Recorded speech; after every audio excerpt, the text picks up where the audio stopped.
Let's bring in Michael Bitzer, a political analyst at Catawba College. Michael, thanks very much for joining us. My pleasure. These are the last couple of days, busy schedule, different states, Pennsylvania, North Carolina, and Georgia for Trump. And Harris is making numerous stops in Michigan. Are they going to have an impact with these stops today? I think certainly the now rule of the game is get your voters out. And these kinds of appearances rally the base, bring energy to the voting process, particularly for Tuesday.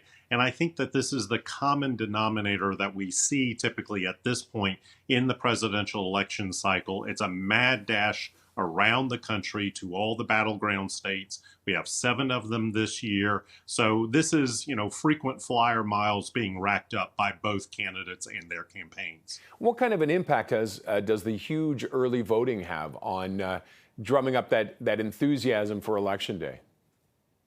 I think certainly it indicates if you have a state with party registration, like here in North Carolina, you can get a sense of who is interested, who is engaged, who has been casting ballots.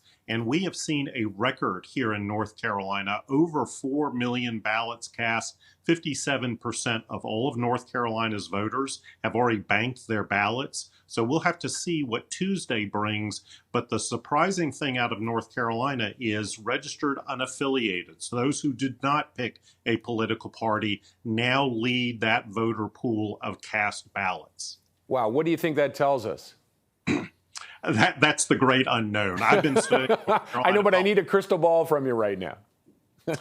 My crystal ball cracked in 2016, and I haven't found a repairman. So this is a new day in North Carolina politics, and we'll have to see what the results are like after 7:30. We'll probably get the early vote tallies by 9 o'clock, and then Election Day will come in after that. All right, and let's talk a little bit about the new numbers out of Iowa. Your thoughts on that it looks like Harris is leading there. This is a real surprise. We were waiting for the October surprise. I think we got the November surprise with this poll. Whether Iowa really is in play, I'm doubtful of that, but this may indicate some broader dynamics, particularly among the voters that are choosing to vote Democratic.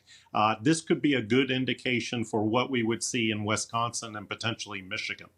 Is there anything that either of them can do with those numbers right now? I think just focus on the ground game, focus on getting your voters out. That's where we are at this point. Ignore the polls. They're all dead evens in a lot of these battleground states. The New York Times shows yet again within the margin of error. So it's all about the ground game operations of getting your voters out. Okay, Michael, thank you as always for your insights. Appreciate it.